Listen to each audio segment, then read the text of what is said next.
किसान भाइयों को मेरा प्रणाम। जैसा कि आप लोग देख ही चुके हैं, पिछली 2 वीडियो मैंने इस साइड पे बनाई हुई है। आज ये तीसरी वीडियो है जो हम लोग इस साइड पे बना रहे हैं। और मैं सबसे रिक्वेस्ट यही करूँगा पहले ही कि जो ईसी फार्मिंग में सही तरीके से आना चाह रहे हैं या जो ईसी फार्म कर रहे हैं या फिर जिनको सही में ईसी फार्म बनाना है, वो कृपया इस वीडियो को लास्ट तक देखें। अन्यथा लोग मतलब जो है जिनको सिर्फ टाइम पास करना है या फिर जो लोग सिर्फ जो है रिसर्च या नॉलेज या मतलब ऐसा कुछ है जो सीन, वो अपना जा सकते हैं। क्योंकि असल में जो चीज़ें हैं या जो भी प्रॉब्लम्स है वो उन्हीं चीज़ लोगों को समझ में आएंगी जो लोग इसी फार्म में कर रहे हैं। अब इसमें आप ये देख सकते हैं कि हमारा जो है ये गेट तक का पूरा सिस्टम ये कंप्लीट हो चुका है, लगभग काम फिनिशिंग पे है। यहाँ पे हमारा ये कि फ़ैन लगेगा, ठीक है। और इसकी पूरी जुड़ाई हम डबल एसी ब्लॉक से कर रहे हैं, जैसा कि आप लोग पूरा देख ही सकते हैं। और ये एकदम पीछे का साइड है, यहाँ पे हमारे लगने वाले हैं 11 फ़ैन। टोटल 8 इस बीच में लगेंगे, एक हमारा इधर लगेगा और 2 हमारे फ़ैन वहाँ पे लगेंगे, ठीक है।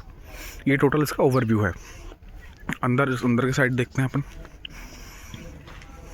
यहाँ पे काम चल रहा है, जो है मिस्त्री लोग अपना काम कर रहे हैं। मैं आप लोगों को दिखाता हूँ एक सेकंड। ये देखिए, दीवार के गेट के ऊपर की जो जुड़ाई है वो चल रही है, प्लस उधर लोग लगे हुए हैं अपना काम कर रहे हैं, ठीक है। अभी मेन चीज़ में क्या बताना है कि देखिए इसी फार्मिंग में जो लोग आ रहे हैं वो ये सिर्फ देख रहे हैं कि हाँ भाई इसी फार्मिंग में इतना प्रॉफिट है या ये चीज़ ऐसे है या वो चीज़ वैसे है। लोग ये नहीं देख रहे हैं कि हाँ इसी फार्मिंग में प्रॉब्लम्स में क्या क्या है या फिर जो है क्या क्या समस्याएं हमको आती हैं या फार्मर्स को क्या क्या समस्याएं आती है, वो चीज़ में कोई नहीं देख रहा, ना ही वो चीज़ आपको कोई बता रहा है। क्योंकि जितने भी लोग हैं, जितने भी कॉन्ट्रैक्टर्स हैं, वो सिर्फ आपको इसी बात को बताएंगे जो है कि हाँ भैया इसमें इतना प्रॉफिट है, इतना इसका जीसी बना, इस बार इसका इतना जीसी बना। आपको ये नहीं बता रहा है कि टोटल इसमें अगर कमाई है तो इसमें खर्चे क्या हैं या फिर इसमें नुकसान क्या है या इसमें नुकसान होने के चांसेस क्या क्या हैं, ठीक है। मैं आपको एक बारी चारों तरफ फार्म के घूम के एक ओवरव्यू दे रहा हूँ कि ताकि आप लोग ये देख सकें कि हाँ असल में फार्म मतलब कैसा दिखता है या चारों तरफ से जो भी समस्या है। देखिए गेट हमारा लग चुका है, आप लोग देख रहे हैं। ये हमने सारे गेट पे सब डबल एसी ब्लॉक से ही ब्लॉक किए हुए हैं।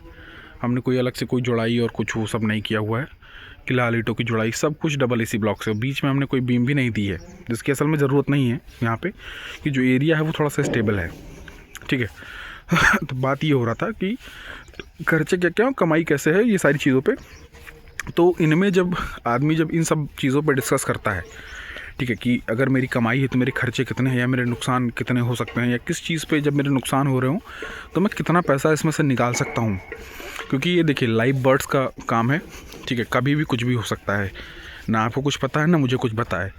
तो कम से कम आपको ये पता होना चाहिए इसी फार्मिंग से या किसी भी फार्मिंग में आ रहे हैं आप जो है, कम से कम ये आपको पता होना चाहिए कि जिस टाइम पे मेरा लॉस हो रहा हो उस टाइम पे आपको प्रॉफिट कैसे बनाना है, अपने नुकसान को आप कैसे जो है अपने नफ़े में बदलेंगे।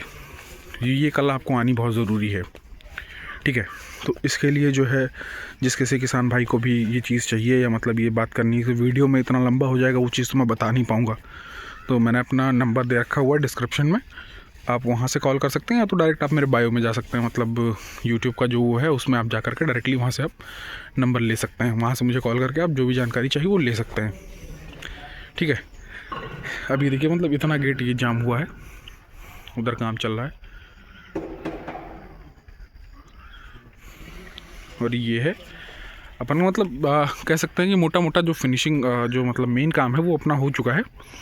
फिनिशिंग पे जो काम है वो अटका हुआ है अभी, क्योंकि अभी यहाँ पे साइड्स में भी देख रहे हैं नालियाँ नहीं बनी हुई हैं, क्योंकि अभी यहाँ पे मिट्टी फैली हुई है। मिट्टी पहले हम लोग थोड़ा सा बराबर कराएंगे, उसके बाद में फिर यहाँ पे नालियाँ बनेंगी, जो कि आने वाले 2-3 दिनों में दिख भी जाएगा।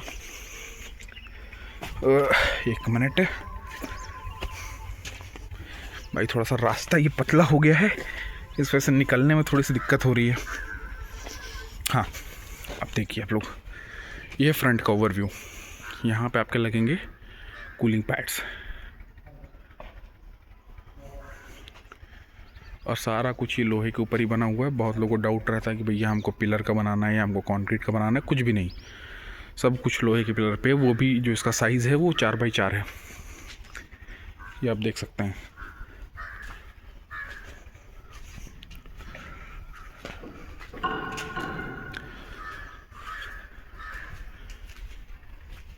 और हमारा जनरेटर रखा हुआ है, ओपन जनरेटर। बहुत लोग पूछते हैं कि डीजी लगाना चाहिए हमको या ओपन जनरेटर नहीं लगाना चाहिए, या ओपन जनरेटर में आवाज़ बहुत ज़्यादा आता है। तो मैं उन लोगों को ये भी दिखाना चाहता हूँ भैया ये इसी फार्म है, आप देख लीजिए लंबाई चौड़ाई इसकी, ये आपका ईसी फार्म है, ठीक है। सारी जो जुड़ाई है वो डबल एसी ब्लॉक से ही हो रही है, आपको सब कुछ दिख रहा होगा। प्लस में ये ओपन जनरेटर है जो कि बना हुआ है ट्रैक्टर के पुराने इंजन से, ठीक है, जो इसमें हम यूज़ कर रहे हैं। उसकी टंकी है ये, प्लस में उसका जनरेटर है, ठीक है। ये सेल्फ स्टार्ट है, मतलब कोई स्टार्ट वाला कर सकते हैं। ये देखिए अभी टंकी हम लोगों ने लगाई नहीं, तो इस वजह से हम लोगों ने जुगाड़ बना के ये चीज़ का रखा हुआ। और ये है इसकी बैटरी, ये रखी हुई है, और ये सेल्फ से सिस्टम चलता है। भाई मतलब आप इसको क्लिक करेंगे, मतलब वो चाबी की तरह इसको आप जब काटेंगे तो वो स्टार्ट हो जाएगा। ये चीज़ है। और ये है साइड में इसी लोहा हमने निकाल रखा है। यहाँ पे जो फार्म की बाउंड्री है, यहाँ से 2 फीट से 2.5 फीट की दूरी पे हमारा कूलिंग पैड का नाली बनेगा, और उतनी दूर पे जाम होगा। तो उस कूलिंग पैड को सिक्योरिटी देने के लिए ये हमने इतना यहाँ से कैंची से निकाल रखा हुआ है। आप देखेंगे यहाँ से 4 फीट हमने इसको निकाल रखा हुआ है। यहाँ पे हम रूफिंग करेंगे। ये हमारी शीट रखी हुई है आपकी, इससे करेंगे, नहीं तो हमारी जो प्रोफाइल शीट होती है प्लास्टिक की, उससे करेंगे, ठीक है। तो ये मतलब अकॉर्डिंग टू उसके होगा कि जिस चीज़ पे हम लोग ये चीज़ करना चाहते हैं उस पर ये रहेगा। बाकी सही तरीके से पूछा जाए तो प्रोफाइल शीट ही सबसे बेटर है, क्योंकि वो हल्की भी है और अच्छी भी है। और दूसरी बात ये है कि वो मतलब आप कभी भी कहीं भी निकाल के यूज़ कर सकते हैं, जिस तरीके से चाहें आपका वो यूज़ हो जाएगा। ये रही अपन की कूलिंग पैड की टंकी, ठीक है। ये टंकी हमारी है 8x8 की। ये इसकी अभी सिर्फ जुड़ाई हुई है। आप लोग डेप्थ देख लीजिए, लंबाई चौड़ाई सब कुछ आप इसमें देख लीजिए, ठीक है। और ये 8x8, ये 8 इसकी लंबाई है, 8 चौड़ाई है, फिर प्लस 8 इसकी गहराई है, ठीक है। बहुत लोग बहुत बड़ी टंकी बनाते हैं, उसका कोई मतलब नहीं होता है। ये यहाँ पे आपकी कूलिंग पैड की टंकी है। फ्रंट में आपके ये जो 30 फीट इधर कूलिंग पैड लगेंगे, प्लस 56 उधर लगेंगे और 56 इधर लगेंगे। ये टोटल आपका 20,000 बर्ड्स का फार्म है, ठीक है। ये चीज़ आप लोग इसमें देख लिए। अब आपको मैं एक चीज़ दिखाता हूँ। ये बगल में बन रहा है हमारा फीड रूम, ठीक है। फीड रूम भी मतलब ये पहले फीड रूम था, लेकिन IB वालों के चक्कर में मतलब उन्होंने पता नहीं क्या क्या प्लान किया, हमको तोड़वाना पड़ा। फिर अभी हम प्लान कर रहे हैं इस जगह पे फीड रूम बनाएंगे। मतलब ये तो भी छोटा है, जिस हिसाब से फीड रूम उन्होंने बनाया हुआ है, इससे फार्म से हम लोग इतनी दूर बना रहे हैं। आप देखेंगे 10 से 12 फीट का टोटल डिस्टेंस है। बाकी हमको बनाना तो चाहिए सटा के, लेकिन 10 से 12 फीट का डिस्टेंस है। ये है फीड रूम, मतलब ये 15x11 का रूम है। इसमें वो फीड टोटल आएगा नहीं, फीड होता है ज़्यादा। और ये एरिया हम करेंगे रूफिंग। ये है पर्सनल रूम, मतलब इसको आप लेबर रूम भी बोल रहे हैं, पर्सनल रूम बोल रहे हैं। इसमें लैट्रिन एंड बाथ ये दोनों अटैच रहेगा आपका। ये 12x12 का रूम है आपका। एक खिड़की इधर दी गई है और प्लस में एक खिड़की इस साइड पे दी गई है।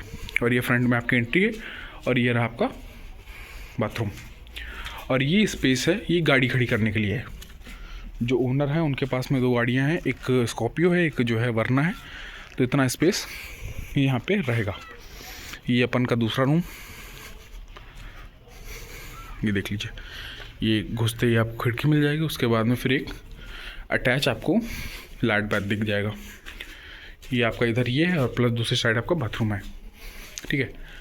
और इसके सामने हम लोग करेंगे, मतलब इस पर जो ये शीट चढ़ी हुई है ऊपर, यही सेम शीट इसके ऊपर भी चढ़ेगी। ये देखिए, ये हमने सामने पिलर लगाए हुए हैं। यहाँ से हम पूरी रूफिंग करेंगे, मतलब उतना वहाँ तक आपका ये पूरा रूफिंग होगा इस एरिया तक। गाड़ी यहाँ सामने से आएगी, उसके बाद डायरेक्ट इसमें चली जाएगी। और ये हमने बीच का एरिया इस पिलर से इस पिलर तक ये 20 फीट का हमने गैप छोड़ रखा है, इस वजह से क्योंकि गाड़ी आएगी तो अगर हम बीच में एक पिलर लगा देते तो फिर गाड़ी को उधर उधर घुमाना पड़ता है, ये सारी चीज़ें करनी पड़ती। तो उन सबसे ये बचने के लिए कि भैया डायरेक्ट हम यहाँ पे एक बॉक्स वाली कैची बना के इस पिलर से इस पिलर पर रख देंगे, और डायरेक्टली जो हमारी गाड़ी आएगी वो इसमें घुस जाएगी। और सेम चीज़ हम यहाँ भी करेंगे। यहाँ भी हमने बीच में कोई पिलर नहीं दे रखा है। ये इस एंड से लेकर के उस एंड तक ये 20 फीट की चौड़ाई है। तो इसमें भी डायरेक्टली हम कुछ नहीं देने वाले हैं, सिर्फ बॉक्स वाली कैंची ही बना के रख देंगे, जिससे कि ये होगा कि डायरेक्ट आएगी गाड़ी और अंदर आराम से घुस जाएगी। और ये एरिया हम लोग फर्श करने वाले। अब इधर मिट्टी की पटाई चल रही है ताकि एरिया लेवल हो सके। अब इधर देख सकते हैं थोड़ा सा गहरा है, या कहीं फिर ऊंचा है, या फिर आगे गड्ढा है, तो सब हम अपन कर रहे हैं ये सारी चीज़ें। और ये रहा टोटल आपके फार्म का बाहर से ओवरव्यू। मतलब यहाँ से अगर आप देखेंगे, यहाँ से फार्म आपका ऐसा है। उम्मीद करता हूँ बहुत लोगों को फार्म अच्छा लगा हुआ। या बहुत लोगों को अच्छा नहीं भी लगा होगा, या कुछ लोग ये बोलेंगे कि हाँ भाई इसमें ऐसा कर सकते हैं वैसा कर सकते हैं, तो उसके लिए आप मुझे कमेंट्स में बता सकते हैं।